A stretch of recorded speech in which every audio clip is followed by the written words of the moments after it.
Assalamualaikum warahmatullahi wabarakatuh. Alhamdulillahi rabbil alamin. Wassalatu wassalamu ala asyrafil anbiya wal mursalin wa ala alihi wa ashabihi ajma'in, amma ba'du. Yang mulia Rais Am PBNU Al-Alim Al-Allamah Kiai Haji Miftahul Akhyar, yang saya hormati, saya muliakan Rais Syuriah PBNU Jawa Tengah, Ketua Tanfidiyah beserta Banom dan lembaga. Yang saya hormati Ketua Majelis Masyayikh, ini muda tapi syekh, Gus Rozin Sahibul Bait. Yang saya hormati juga, ini ada kolega saya Kabid Pontren Jawa Tengah, serta tentu saja Gus Mahin yang baru saja memberikan sambutan. Para kiai, ibu nyai, para santri seluruhnya yang saya hormati, saya banggakan. Alhamdulillah, saya merasa bersyukur kepada Allah Subhanahu wa taala hari ini untuk yang kedua kalinya sowan ke pesantren apik, sekaligus sowan ke Kiai Haji Miftahul Akhyar. Saya pernah sowan teng kantor Kiai, dalu-dalu jam 2 malam. Jadi antriannya panjang, jadi baru diterima jam 2 pagi. Dan hari ini saya bersyukur banget karena duduk bersanding. Betapa bahagianya seperti bersandingnya dua pengantin. Dan ini kenangan indah buat saya, berdampingan dengan beliau. Mudah-mudahan saya secara pribadi dapat meneladani beliau, belajar dari ilmu-ilmu dan fatwa beliau untuk bekal tugas-tugas saya, baik sebagai direktur maupun tugas-tugas kekhilafahan yang lain. Bersyukur lagi karena di sini juga banyak ulama, banyak kiai yang hadir dalam acara ini, dan sekaligus momentum saya untuk berkenalan, sekaligus juga ngangsu kawruh ingin mendengar lebih banyak terkait dengan tugas-tugas saya yang terkait dengan pendidikan diniyah dan pondok pesantren. Pendidikan diniyah dan pondok pesantren kalau dari sisi jumlah diniyah formal belum banyak, tapi jumlah pesantren Kiai yang terdaftar itu jumlahnya hampir mencapai 38.000. Tentu mayoritasnya adalah pesantren yang berada di bawah dan didirikan oleh ulama-ulama Nahdlatul Ulama. Kondisinya macam-macam, ada yang besar, ada yang sedang, ada yang kecil, ada yang maju, ada yang belum maju, dan seterusnya. Dan ini tentu saja salah satu tugas yang diamanahkan kepada saya beserta teman-teman di kantor untuk bagaimana bersama para kiai, para ustadz, ustadzah, sebagaimana Nahdlatul Ulama membangkitkan, menguatkan peran-peran sosial, peran-peran politik, peran-peran ekonomi yang selama ini sudah dijalankan oleh pesantren. Salawat salam semoga disampaikan kepada junjungan kita Nabi besar Muhammad Sallallahu Alaihi Wasallam. Mudah-mudahan kita semua dapat meneladani beliau dan kelak mendapat syafaatnya, dikumpulkan bersama beliau. Amin ya rabbal alamin. Mohon izin kepada Pak Kiai bahwa Direktorat Pendidikan Diniyah dan Pondok Pesantren di samping mendapatkan amanah untuk menjalankan Undang-Undang Pesantren nomor 18 2019, juga mendapatkan amanah untuk mengurusi pendidikan keagamaan. Yang dimaksud pendidikan keagamaan di situ adalah satu, pendidikan diniyah takmiliyah MDT. Waktu saya kecil belum ada nama takmiliyahnya, madrasah diniyah gitu saja. Kemudian yang kedua adalah segala bentuk pendidikan Al-Quran. Ini ternyata juga jumlahnya tidak kalah banyak, terutama di Pulau Jawa, Jawa Timur, Jawa Tengah, Jawa Barat, Banten, dan DKI Jakarta itu menempati posisi tertinggi jumlah pendidikan keagamaan.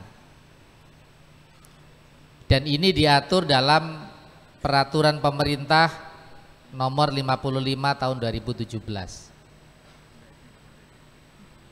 Secara nomenklatur Bapak Ibu, sebenarnya pendidikan keagamaan ini tidak masuk dalam Undang-Undang 18. Tetapi dalam kenyataannya kami mendapatkan amanah tambahan, dan bukan satu kebetulan kalau lembaga pendidikan diniyah takmiliyah serta pendidikan Al-Quran itu juga mayoritas didirikan, diasuh, dan diselenggarakan oleh masyarakat Nahdiyin. Dan seperti ini disampaikan oleh Gus Mahid tadi, bahwa madrasah diniyah ini banyak didirikan di tengah-tengah masyarakat dan memang didirikan untuk menyiapkan peserta didik bukan sekedar memahami agama dasar gitu ya, tapi juga menyiapkan peserta didik untuk selanjutnya ke pondok pesantren. Maka sangat kelihatan kalau yang berasal dari diniyah di masyarakat ketika ke pondok pesantren tidak terlalu kaget, terutama untuk menerima pelajaran-pelajaran seperti nahwu, shorof, fikih, tauhid, itu nggak kaget.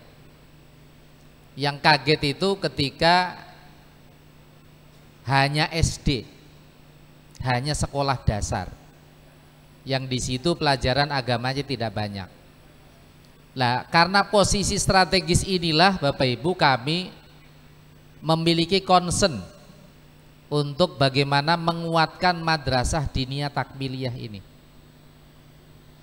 Salah satunya melalui berbagai program yang diperuntukkan untuk pengelola, untuk santri, untuk ustadz di madrasah diniyah takmiliyah dan juga pendidikan Al-Quran. Izin Pak Kiai, insya Allah bulan November akan ada Pekan Budaya Al-Quran, diadakan di Pondok Pesantren Krapyak di Yogyakarta.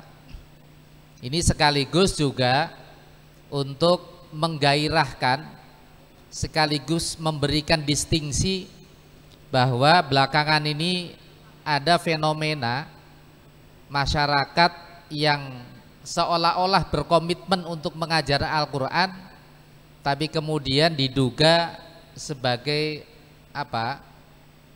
Menutupi praktek-praktek keagamaan yang cenderung kepada praktek anti negara.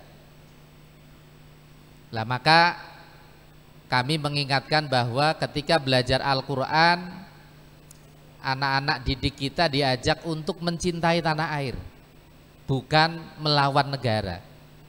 Nah, diantaranya adalah dengan pekan budaya. Bukan satu kebetulan bahwa organisasi Nahdlatul Ulama itu adalah organisasi yang adaptif dengan budaya, terutama budaya lokal. Ini salah satu tujuan kami kenapa concern dengan pendidikan diniyah dan pendidikan Al-Quran.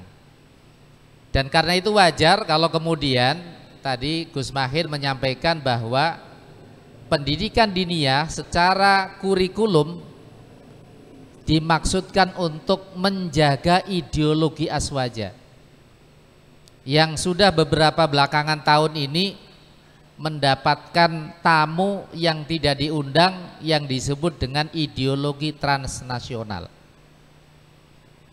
Ideologi yang mencoba satu, meniadakan batas-batas negara. Yang kedua, meniadakan seolah-olah pemerintah yang ada kita di dalamnya itu adalah bukan pemerintahan yang sah. Ini ideologi transnasional itu seperti itu. Nah, termasuk juga ada sebagian yang menjalankan praktek-praktek seperti itu seringkali seperti menutupi gitu ya. Dan ini tentu tugas kita semua, terutama organisasi Nahdlatul Ulama yang sangat besar, kita jangan sampai kalah cepat gitu ya dengan pergerakan mereka. Yang kedua, mandat undang-undang itu adalah, ini yang pokok bagi kami, itu adalah yang disebut dengan pesantren formal, Satuan Pendidikan Pesantren Formal. Saya berharap melalui pertemuan ini pesantren-pesantren yang menyelenggarakan pendidikan diniyah formal itu semakin banyak. Karena melalui PDF inilah salah satunya akan terjaga tradisi pesantren yang lekat dengan kitab kuning.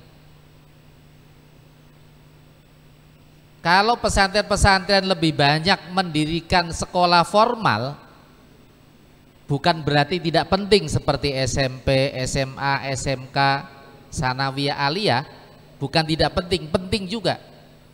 Tapi undang-undang pesantren, Bapak Ibu, sudah memberikan pengakuan, memberikan rekognisi terhadap yang disebut dengan Satuan Pendidikan Diniyah Formal. Yang di situ para santri diajak mulai dari ula, wusta, ulya untuk belajar secara serius, yang kemudian melanjutkan ke Ma'had Ali bagaimana menguatkan kitab kuning.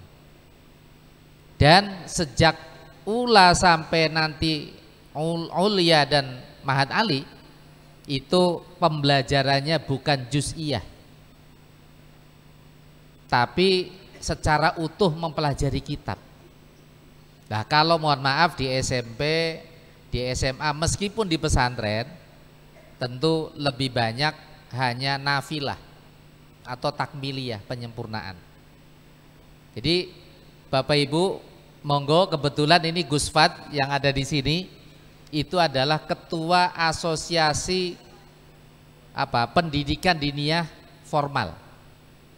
Yang belum memahami secara baik, insya Allah Gus Fat dan kawan-kawan pengurus siap mendampingi. Kami pun siap mendengar bagaimana mendirikan PDF. Yang kedua, Bapak Ibu, ada yang disebutkan dengan Satuan Pendidikan Mu'adalah. Itu juga ada ula, wusta, dan ulia. Satuan Pendidikan Mu'adalah itu juga ada yang salafiyah dan ada yang asriyah. Ini juga diberi peluang untuk Bapak Ibu untuk mendirikan SPM. Dulu SPM ini Bapak Ibu dalam perjalanan historisnya itu adalah untuk memberikan ruang kepada pesantren-pesantren yang pembelajarannya itu 6 tahun tanpa mengenal ada namanya wusto, karena langsung kepada ulia, atau pembelajaran 9 tahun sekarang menjadi 12 tahun. Nah, pendidikan tingginya itu adalah Ma'had Ali. Ini banyak pesantren yang besar gitu ya, itu tentu saja ada yang mendirikan sekolah tinggi, ada yang mendirikan institut, tapi juga kami mendorong pesantren-pesantren yang memang memenuhi persyaratan dengan jumlah santri mukim minimal 1000 itu juga mendirikan Mahat Ali. Ini Mahat Ali terbanyak itu di Jawa Tengah. Mahat Ali terbanyak karena roadmapnya Pak Kakanwil dan Pak Kabid di Jawa Tengah itu adalah seandainya tidak ada moratorium itu Jawa Tengah akan menambah kiai 25 Mahat Ali katanya. Jadi sangat banyak. Lah kalau Mahat Alinya banyak, tentu kita semua tidak perlu khawatir akan defisit ulama, kekurangan ulama. Karena dengan keseriusan para pengasuh mendirikan Mahat Ali, dengan sendirinya terbentuk tradisi budaya pewarisan ulama, pewarisan intelektual di kalangan pesantren, baik dia keluarga maupun bukan keluarga. Dan itulah yang kami lakukan untuk bagaimana kemudian bukan hanya memberikan rekognisi tapi juga fasilitasi. Alhamdulillah setiap tahun kami salah satunya penguatan SDM itu adalah memberikan fasilitasi berupa pemberian ya untuk bagaimana para dosen, ustadz di Mahat Ali, Dinia dan SPM itu menyelesaikan S2, S3 dan mungkin yang belum S1 bagaimana selesai S1 marhala ula. Nah, kenapa pengembangan SDM ini penting? Karena menurut para peneliti kemudian juga para kiai, kunci kemajuan itu salah satunya adalah pada SDM yang kuat. Insya Allah NU akan terus memproduksi, menguatkan, memfasilitasi santri-santri bagaimana kuat dalam tradisi keilmuan. Plus tentu saja adalah penguasaan teknologi. Karena penguasaan teknologi adalah sudah bagian dari doruriyat, sesuatu yang mesti. Jadi kalau dulu itu mungkin masih dianggap tahsiniyat, ini sekarang sudah doruriyat, sesuatu yang mesti harus kita kuasai. Dan alhamdulillah banyak pesantren yang masih menggunakan dan memang melestarikan salaf, tapi dari sisi teknologi tidak ketinggalan dengan pesantren-pesantren yang menamakan diri modern. Ini artinya namanya salaf karena masih memelihara dengan kuat pengkajian kitab kuning, tapi dari sisi prasarana prasarana sudah beradaptasi dengan perkembangan zaman. Dan saya selalu menyampaikan kepada publik, terutama kementerian lembaga di luar Kementerian Agama, bahwa lembaga yang paling adaptif dengan perubahan zaman itu adalah pesantren. Justru ormas lembaga yang paling tidak adaptif itu, mohon maaf, organisasi politik. Karena seringkali musiman kemudian mati. Nah, sementara pesantren insya Allah akan selalu beradaptasi dengan perkembangan zaman.